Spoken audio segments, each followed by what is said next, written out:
de direito constitucional, especificamente poder judiciário. Agora vamos para as questões sobre a temática de órgãos e competências do poder judiciário. Vamos começar com a questãozinha mais tranquila, tá? Que vai dizer o seguinte: o CNJ e o Superior Tribunal de Justiça Desportiva são órgãos integrantes do Poder Judiciário.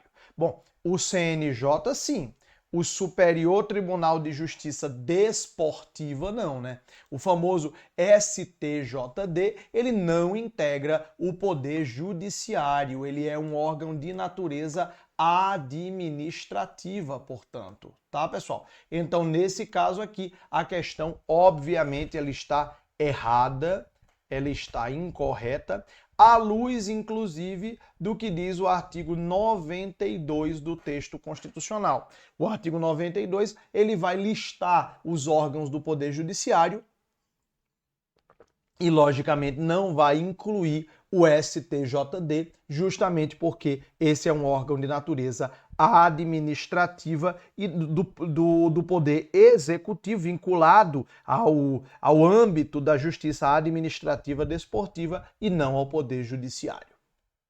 Próxima questão vai dizer o seguinte: se aquela outra era tranquila, essa daqui eu já achei bem carrego, bem pesada mesmo. Olha só essa daqui, ó. Essa questão vai dizer: entre os órgãos do Poder Judiciário previstos na Constituição Federal, o CNJ é o único que desempenha atividade de natureza exclusivamente administrativa. Bom, é verdade que o CNJ exerce atividade de natureza exclusivamente administrativa, mas ele não é o único. A Constituição fala, por exemplo, que funciona junto ao STJ o Conselho da Justiça Federal, que não julga nenhuma causa, ou seja, tem natureza meramente e exclusivamente administrativa, sim. E também nós temos lá no artigo 111, se eu não me engano, a referência de que funciona junto ao TST o Conselho Superior da Justiça do Trabalho, que também é um órgão de natureza exclusivamente administrativa. Então, é verdade dizer que o CNJ executa uma atividade de natureza exclusivamente administrativa, mas ele não é o único órgão com essa qualidade no âmbito do Poder Judiciário brasileiro. Por isso, então, essa questão aqui ela está errada, a questão está falsa. Beleza? Próxima questão vai dizer: compete ao Conselho Nacional de Justiça, enquanto órgão administrativo, fazer o controle da atividade administrativa, financeira ou disciplinar de todos os órgãos e todos os juízes do Poder Judiciário Nacional. Aqui o todos os órgãos e todos os juízes tornou a questão errada. Realmente, que o CNJ, por ser o Conselho Nacional de Justiça, ele vai fiscalizar o Poder Judiciário Nacional, ou seja, tanto a Justiça Estadual quanto as Justiças Federais, Justiça Federal Comum, Justiças Federais Especializadas, inclusive os tribunais superiores. Só que existe um órgão e uma categoria de juízes que o CNJ não fiscaliza, que é o órgão, o Supremo Tribunal Federal, e os juízes, os ministros do STF, tá? Quem disse isso? O próprio STF. Mas quando a gente fala assim, fica parecendo meio irônico, mas na verdade, se você olha a sistemática constitucional, até que faz sentido mesmo. Porque, veja, em primeiro lugar, o artigo 52, inciso 2, vai dizer que o Senado Federal é que julga os ministros do STF por crime de responsabilidade. Então, quer dizer, eles não se submetem o julgamento por crime de responsabilidade no próprio judiciário, como acontece com a maioria dos outros membros do judiciário. Então, os ministros do STF, quem julga pelo crime de responsabilidade, para ver se decide a questão do impeachment, é o Senado Federal, é um órgão de natureza política, tá? E outro argumento, talvez até o principal, é o artigo 102, inciso 1º, a linha R. O artigo 102, inciso 1, a linha R, ele vai dizer que cabe ao Supremo Tribunal Federal processar e julgar originariamente as ações manejadas contra o CNJ. Então o Supremo disse, olha, se eu, Supremo, julgo as ações contra o CNJ, por definição, o CNJ não pode me fiscalizar. Se eu reviso os atos dele, ele não pode me fiscalizar. Então, o CNJ fiscaliza o Poder Judiciário brasileiro, exceto o STF. Tá bom? Isso tudo que eu listei aqui, o Supremo decidiu na ADI 3367 do Distrito Federal, relator o então ministro César Peluso. Beleza? Maravilha, então. Então aqui essa questão, portanto, está errada. Questão errada aqui sobre o CNJ. Próxima questão vai dizer o seguinte: compete ao STF julgar, em sede de recurso ordinário, as causas em que forem partes, de um lado, Estado estrangeiro ou organismo internacional, e do outro, União, Estado, município ou DF, ou a pessoa residente no Brasil. Essa questão está tudo errado no que ela diz. Está tudo errado. Por quê? Vamos relembrar aqui, pessoal, a questão das causas internacionais. Se eu tiver, de um lado, o Estado estrangeiro, ou o organismo internacional. Aí vai depender, a competência para julgar, vai depender de quem é que está do outro lado, sabe? Se do outro lado eu tiver a União, Estado, Distrito Federal ou município, isso daqui vai ser de competência originária do STF. Não é em grau de recurso. É o STF que vai julgar, mas não é em recurso ordinário.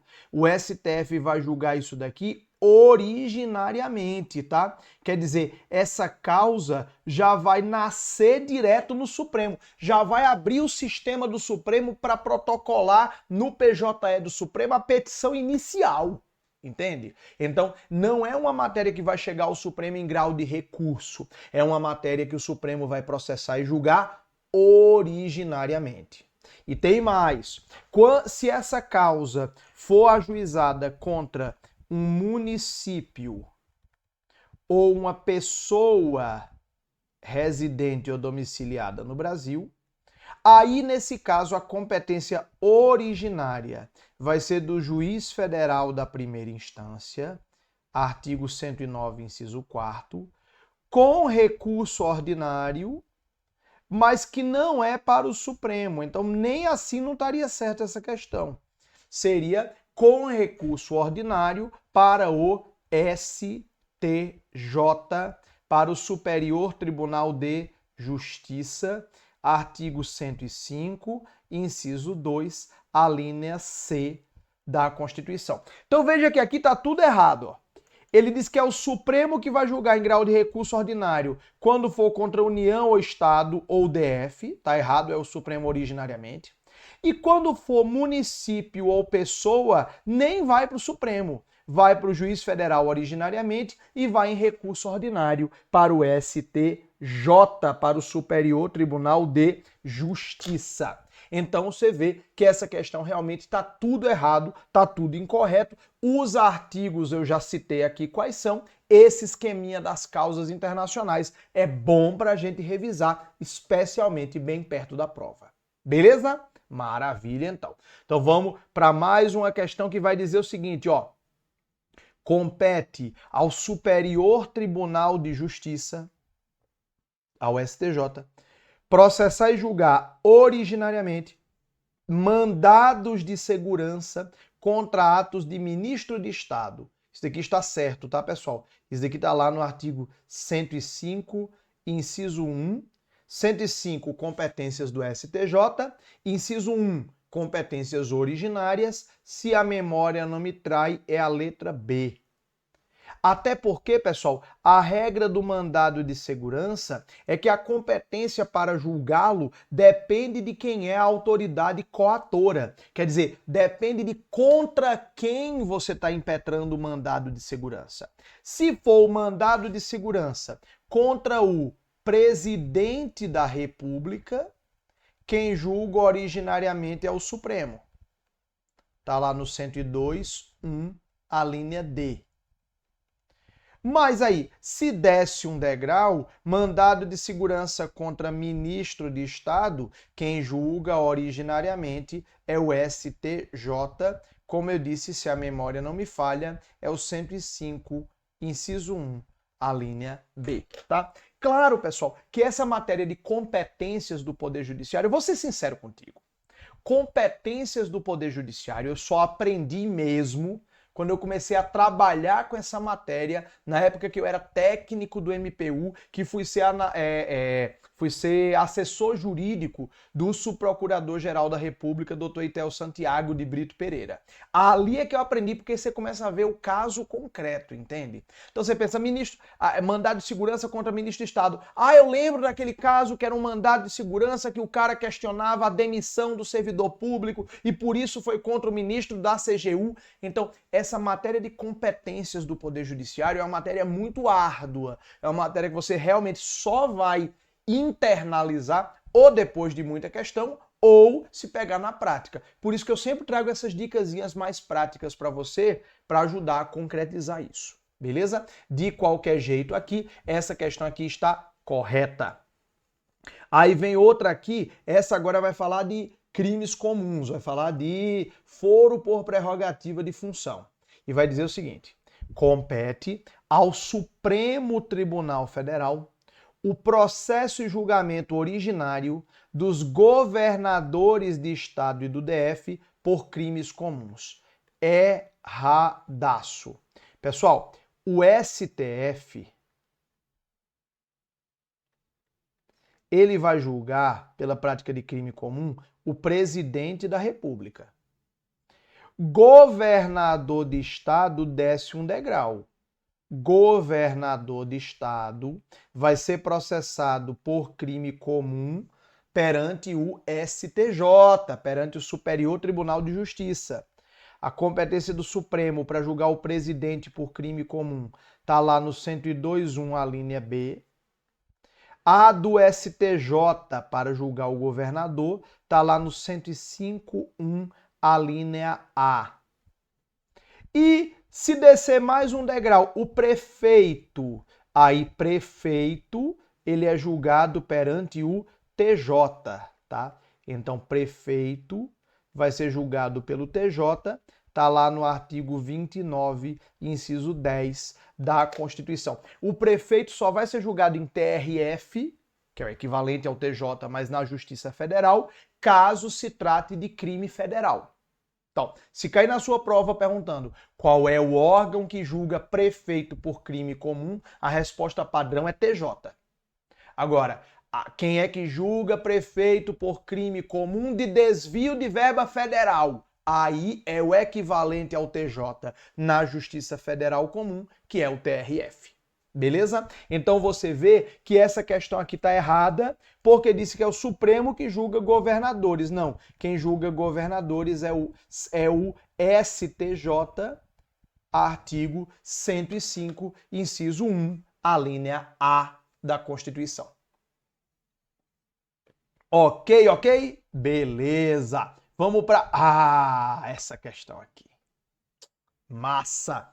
Essa questão aqui é sobre a emenda constitucional 125, a emenda que criou a relevância da questão federal no RESP, no recurso especial. Mas aí eu vou aproveitar para a gente dar uma revisada boa sobre RE e RESP. Recurso extraordinário para o Supremo e RESP para o STJ, semelhanças e diferenças. Vamos lá então? Olha só, pessoal, vamos colocar aqui, ó. Aqui eu vou colocar o recurso extraordinário. Aqui eu vou colocar o RESP.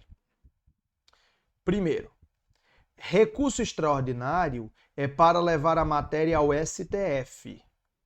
RESP é para levar a matéria ao STJ. Recurso extraordinário pode vir de uma decisão de um acórdão de TJ, TRF ou turma recursal de juizados especiais. Já RESP do STJ não cabe contra turma recursal. Aí vem de decisão de TJ ou TRF, só. Outra diferenciação aqui. O RE trata de matéria constitucional. Ele trata de matéria constitucional.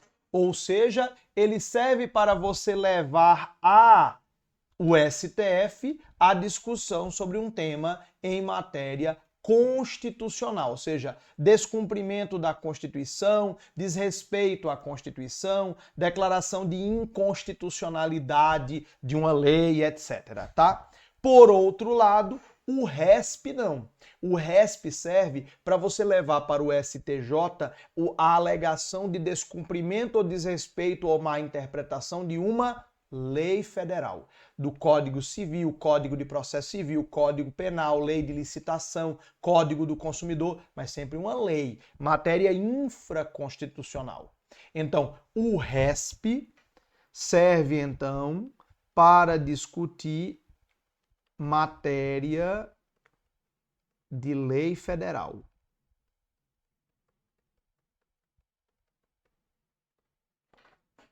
E a diferença que vai ser analisada aqui nessa questão é o fato de que o recurso extraordinário é preciso demonstrar a repercussão geral. O recorrente precisa demonstrar a repercussão geral da matéria discutida. No caso, isso está no artigo 102, parágrafo 3º da Constituição Federal. Já o RESP, a repercussão geral foi criada pela emenda 45 de 2004 para o STF. Aí o RESP ficava igual o irmão mais novo que fica invejando o brinquedo que o irmão mais velho ganhou, dizendo: eu queria ter uma repercussão geral para mim.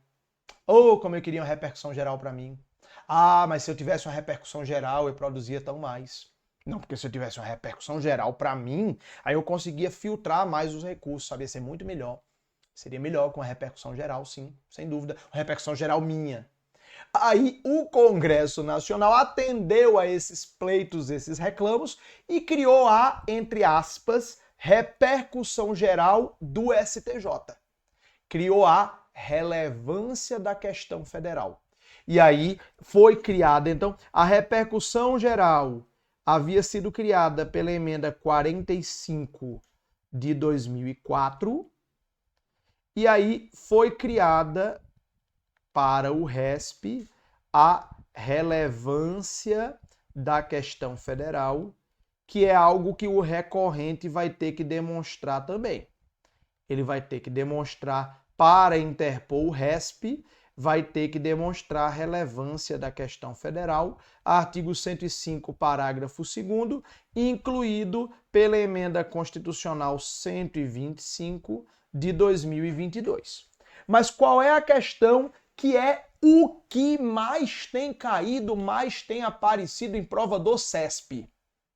É que, diferentemente da repercussão geral, que o Constituinte deixou o Supremo decidir o que é que tem repercussão geral ou não, livremente, para o STJ, a Constituição colocou que o STJ é que vai ver se a matéria tem ou não tem repercussão, tem ou não tem relevância da questão federal. Só que tem alguns casos que o próprio Constituinte já diz que tem relevância da questão federal presumida. Tem alguns casos que o STJ não pode negar seguimento ao recurso alegando falta de relevância da questão federal. Tem alguns casos que a Constituição já disse, isto tem relevância da questão federal presumida. Quais são esses casos de relevância, da questão federal presumida? Essa relevância da questão federal vai ser presumida em determinadas situações listadas na Constituição, por exemplo, matéria penal, matéria de improbidade administrativa, também as causas de mais do que 500 salários mínimos, também as ações que possam resultar em inelegibilidade, então, por exemplo, causas envolvendo rejeição de contas, etc., que possam causar inelegibilidade, e também o que contrariar jurisprudência do STJ. O que contrariar jurisprudência do STJ. Beleza? Eu fiz todo esse resumo, toda essa revisão, não só para te ajudar a lembrar, mas porque é isso que vai cair nessa questão aqui, olha só. E na próxima questão, você vai ver que também é sobre essa temática aqui. Beleza? Então, olha só. No recurso especial, cadê? Aqui. No recurso especial, o recorrente deve demonstrar a relevância das questões de direito federal infraconstitucional discutidas no caso, nos termos da lei. Isso daqui é uma norma de eficácia limitada, tá? É uma norma. O recorrente só vai precisar demonstrar a relevância da questão federal quando isso for regulamentado, quando vier a lei regulamentando, tá? A fim de que a admissão do recurso seja examinada pelo tribunal, o qual somente pode dele não conhecer, com base nesse motivo, por 2/3 dos membros do órgão competente para o julgamento. Nos termos da Constituição, haverá essa relevância presumida nos casos de, letra A, de improbidade administrativa, verdade, a depender do valor, não. Casos de improbidade administrativa têm relevância presumida independentemente do valor. Causa tributária a depender do valor. Não é por ser tributária. Tem as causas de 500 salários, mais do que 500 salários mínimos, tem a relevância presumida, mas não é por ser tributária. Causa possessória independentemente do valor, piorou. Matéria penal. Matéria penal está aqui na lista, ó, das matérias que têm relevância da questão federal presumida. Aliás, eu não falei, essa relevância da questão federal presumida está lá no artigo 105, parágrafo 3º, tá? E aí, causas de família, independentemente do valor, não tem essa previsão. Beleza? Então o CESP tem cobrado essa matéria, não só de você saber que a relevância da questão federal para interpor o RESP só vai ser exigida quando isso for regulamentado, mas também de saber quais as matérias que têm relevância da questão federal presumida, tá bom? Próxima questão também vai tratar sobre essa matéria aqui, ó. A emenda constitucional número 125 de 2022 alterou o regime jurídico do recurso especial para adotar o filtro de admissibilidade denominado de relevância da questão do direito federal, que, segundo o STJ, somente deverá ser exigido nos casos de decisões publicadas após a data de entrada em vigor da lei regulamentadora do novo instituto, ou seja, novamente, norma de eficácia limitada. Não obstante, pelo regime constitucional já estabelecido, existe presunção normativa de relevância da questão de direito federal e infraconstitucional em quais ações? Letra A, cujo valor da causa ultrapasse 100 salários mínimos. Não, é o que ultrapassar 500 salários mínimos. Letra B, em que for parte a fazenda pública. Não, não tem esse critério. As causas de improbidade administrativa, essas sim vão ter relevância da questão federal presumida. Letra D não é, porque questões possessórias não tem esse critério e causas de direito de família não tem esse critério. Então a resposta é mesmo a letra C. Você encontra isso no já citado artigo 105, parágrafo 3º da Constituição. Beleza? Então, pessoal, maravilha. Vamos agora para umas questões sobre funções essenciais à justiça. Olha essa questão aqui, ó. Vai dizer o Ministério Público. Vai perguntar aqui sobre o Ministério Público e vai dizer que o Ministério Público tem legitimidade ativa, ou seja, legitimidade para ajuizar a ação, para propor ação civil pública que verse sobre direitos individuais homogêneos. Essa questão está certa, eu já te adianto que essa questão está certa, tá? Mas essa questão aqui, por outro lado, ela vai trazer dois elementos diferentes. Primeiro, se o Ministério Público é parte legítima a propor ação civil pública. E segundo, se o Ministério Público pode propor ação civil pública para defender direitos individuais homogêneos. Bote um asterisco. Essa questão vai estar na sua prova. Essa questão vai estar na sua prova perguntando se o Ministério Público pode defender direito individual homogêneo e a questão está certa. Vou explicar por quê. Vamos explicar por quê. Tanto porque o Ministério Público pode ajuizar ação civil pública, como também porque ele pode defender direito individual homogêneo. Então vamos lá. Ação civil pública, quem é que pode ajuizar? O Ministério Público, mas não é só ele, não é legitimidade exclusiva. A Defensoria Pública, as associações e também as entidades da administração pública. Esses aqui são os legitimados. E eles podem ajuizar a ação civil pública para defender o quê? Para defender direitos difusos, como o meio ambiente, direitos coletivos, como de uma determinada classe ou categoria, ou direitos individuais homogêneos, que é sobre o que trata a questão. O que é direito individual homogêneo? Calma que a gente vai analisar. Primeiro vamos analisar aqui o papel constitucional do Ministério Público. A Constituição diz que é papel do Ministério Público defender o ordenamento jurídico.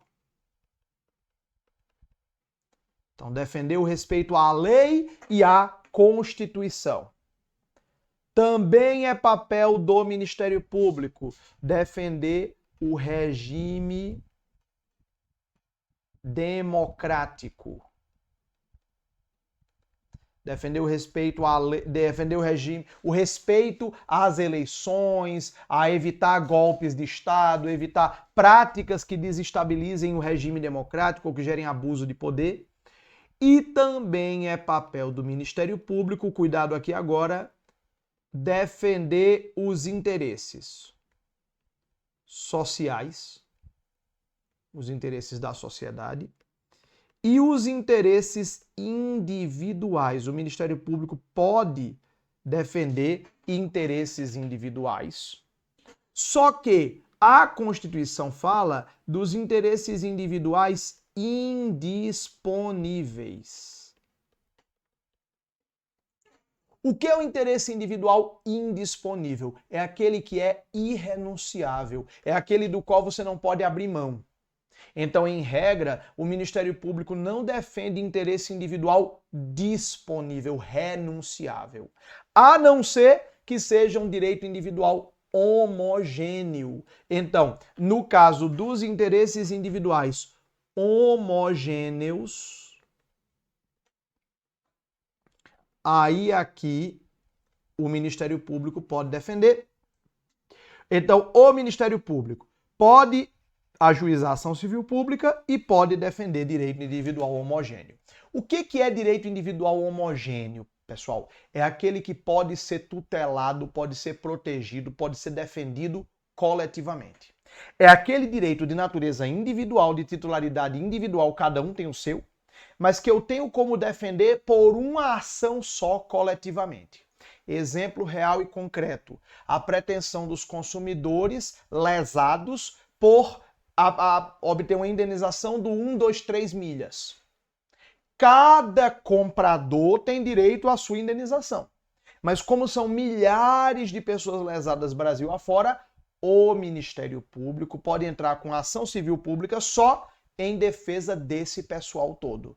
Ou seja, o Ministério Público tem legitimidade para ajuizar ação civil pública em defesa dos interesses dos direitos individuais homogêneos, tá? Isso não está explícito na Constituição, mas vem da jurisprudência do Supremo Tribunal Federal. Essa questão, então, está certa, está correta, está verdadeira. No que diz respeito ao Ministério Público, próxima questão agora, assinale a opção correta. Letra A. Como órgão essencial à função jurisdicional, o Ministério Público deve intervir em todos os processos judiciais. Não. Ele deve intervir nos processos judiciais que envolvam a defesa do ordenamento jurídico, do regime democrático ou dos interesses sociais e individuais indisponíveis. Por exemplo, uma briga de vizinhos, o Ministério Público vai dizer: ué, te vira, tem nada a ver com isso não. Então, o Ministério Público só vai atuar quando houver interesse social envolvido, aí ele vai ser ouvido na qualidade de custos legis de fiscal da lei. Então, letra A, eu já vou eliminar aqui. Letra B. A defesa do regime democrático por parte do Ministério Público compreende apenas a atuação do órgão no processo eleitoral. Não. Defesa da democracia é defesa da participação cidadã, defesa contra o abuso de poder, defesa contra ilegalidades. Quando se diz que cabe ao Ministério Público defender o regime democrático, isso é também atuar fiscalizando o processo eleitoral, mas não é só isso. Beleza? Então, letra B está aqui errada. Letra C. O princípio da indivisibilidade é o que fundamenta a possibilidade de substituição de membros do Ministério Público uns pelos outros em processos. Essa é a resposta. O artigo 127, parágrafo 1º da Constituição Federal, ele vai dizer quais são os princípios institucionais do Ministério Público. Ele vai dizer que um desses princípios institucionais os princípios institucionais são a unidade, quer dizer, mesmo que eu tenha vários ramos do Ministério Público, ele atua como uma entidade, como uma instituição una com os mesmos objetivos. Unidade, indivisibilidade, que quer dizer que os membros podem se substituir uns aos outros no curso do processo, sem que isso gere nenhuma nulidade. Porque todo membro do Ministério Público está atuando em defesa, representando não a si mesmo, pessoa física, mas está representando toda a instituição. Ou seja, a indivisibilidade significa que o Ministério Público não se divide em seus membros. Cada membro do Ministério Público atua representando a instituição por inteiro. Então, quem é a pessoa física que está ali? Podem se substituir livremente, sem que isso cause nulidade. É exatamente o que disse a letra C, por isso a letra C é a resposta da questão. Vamos ver onde é que está o erro das demais, né? A letra D vai dizer que os membros do Ministério Público são regidos pelo regime estatutário dos servidores em geral. Não, não, não, não, não. Eles não são regidos pela Lei 8.112, eles são regidos por uma lei específica. A Lei Orgânica Nacional do Ministério Público para os membros do Ministério Público Estadual e a Lei Orgânica do MPU para os membros do Ministério Público da União. Beleza? Eles têm um regime jurídico próprio, assim como os juízes também têm a LOMAN, né? A Lei Orgânica da Magistratura Nacional. E a letra E vai dizer, letra E clássica em prova do CESP, viu? Letra E, preste atenção que ela é clássica em provas do CESP. Ela vai dizer que em casos excepcionais, a fim de evitar atrasos na prestação jurisdicional, um juiz pode designar um membro do Ministério Público ad hoc para atuar em um processo. Ad hoc quer dizer só para aquele caso. Ad hoc quer dizer só para aquele processo. Não pode não. A função ministerial pública só pode ser exercida por membros efetivos da carreira e concursados. Está lá nos artigos 127 e 129 da Constituição Federal. Se faltar um advogado, o juiz pode designar um advogado dativo. Pegar um advogado do corredor do fórum e dizer, ei, vem cá, vai defender esse réu aqui. Mas o membro do Ministério Público não. Se o membro do Ministério Público falta na audiência, adia a audiência. Porque não pode ter o membro do Ministério Público ad hoc só para aquele caso. Beleza? Então aqui, resposta vai ser aqui mesmo a letra. Então essa questão está errada, tá? Então a resposta vai ser mesmo a letra C. Próxima questão agora vai dizer: a Defensoria Pública é órgão constitucional subordinado ao Poder Executivo e que, portanto, faz parte de sua estrutura administrativa. Erradaço. A Defensoria Pública, desde a emenda constitucional 73 e principalmente com a emenda constitucional número 80 de 2014, na qual, inclusive, eu tive a honra de atuar na consultoria do Senado. Desde essas emendas constitucionais aqui, a Defensoria Pública foi desvinculada do Poder Executivo. Então, já houve época em que a Defensoria Pública integrava o Poder Executivo. Não mais, not anymore, tá? A Defensoria Pública hoje é uma instituição autônoma, não vinculada a nenhum dos três poderes. Como eu costumo dizer, a gente tem aqui, ó, aqui está o planeta separação de poderes. Aqui tem o continente do legislativo, aqui tem o continente do executivo, aqui tem o continente do judiciário. Esse é o planeta separação de poderes. Aí tem dois satélites que nem integram nenhum poder, mas também não são um outro poder. São instituições autônomas que são a Defensoria Pública e o Ministério Público. Então, o Ministério Público e a Defensoria Pública não integram nenhum dos três poderes, mas também não são outro poder. Aliás, o Supremo Tribunal Federal já decidiu que a Defensoria Pública é uma instituição autônoma na ADI 5296 do Distrito Federal. Relatora, ministra ministra Rosa Weber. Então, Defensoria Pública, guarde isso na cabeça, Defensoria Pública não integra o Poder Executivo. É uma instituição autônoma. Próxima questão aqui e última questão aqui vai dizer o seguinte, ó.